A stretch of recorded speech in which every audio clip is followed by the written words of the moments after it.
cow, where are you? The reddish brown goat, shaking with fear, went forward and said, Yes, sir, Lion said, Today it is your turn. Get yourself ready. I am going to eat you. The reddish brown cow, with great fear and horror, said, Yes, sir, I'm your friend. I did whatever you said, so why do you want to eat me? The lion rode and said, Friend or for friendless, how is it possible that a lion make friendship with a cow? No matter how much the reddish cow begged and entreated, the lion didn't accept it worse. The lion attacked the cow.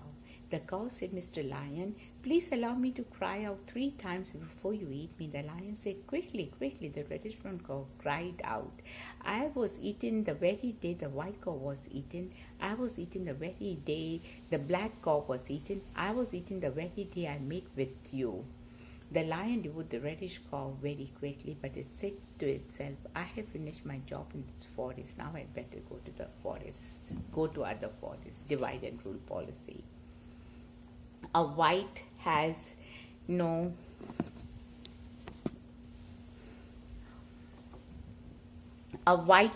superiority over black. The following scene took place on a BA flight between Johannesburg and London. A white woman, about 50 years old, was seated next to a black man, obviously the stepbrothers. She called an air hostess, Madam, what is this matter? Our hostess asked her, obviously do not see it then. She responded, You placed me next to a black man. I do not agree to sit next to someone from such a repugnant group. Give me an alternative seat. Be calm, please, the hostess replied.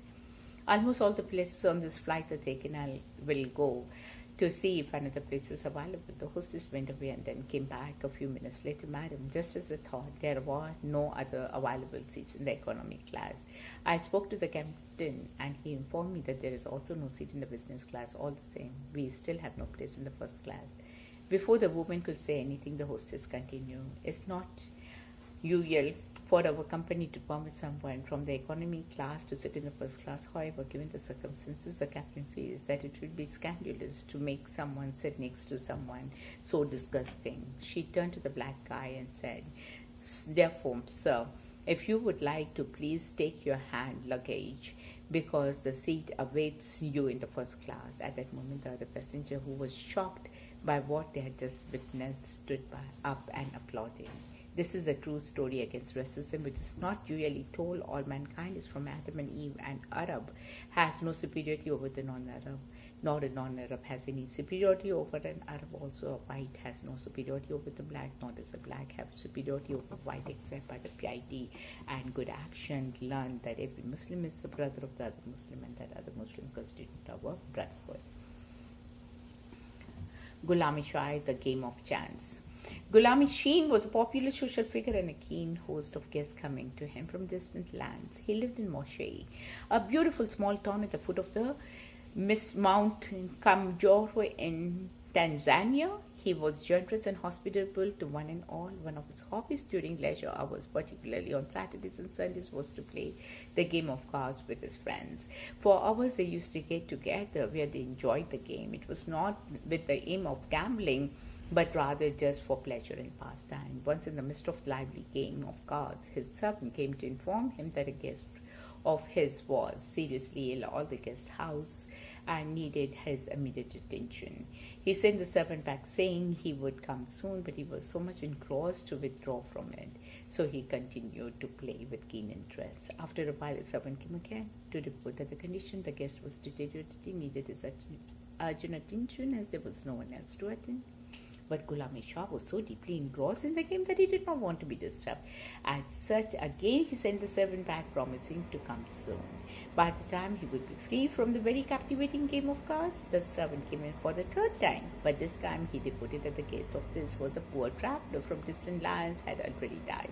This news gave a shock to this life to Ghulam-e-Shai. It convinced him that the evil and harmful effect of such an indoor game, there and then he vowed never to indulge himself in such a game. Is this not an eye-opening example of an intoxicating and mentally distracting game of cards commonly played today, either as a pastime or gambling purposes? Perhaps it also explains the philosophy behind absolute Islamic forbidden to play to watch such a game even without a chance of gaining or losing money. It is meant to be prevention than a cure, lest man in one day tempted to use the game of gambling purposes. Finders keepers.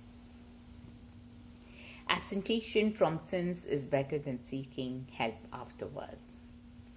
A wise woman who was traveling in the mountains found a precious stone in a stream. The next day she met another traveler who was hungry, and the wise woman opened her bag to share her food. The hungry traveler saw the precious stone and asked the woman to give it to him. She did so without hesitation. The traveler left rejoicing his good fortune. He knew that the stone was worth enough to give him security for a lifetime.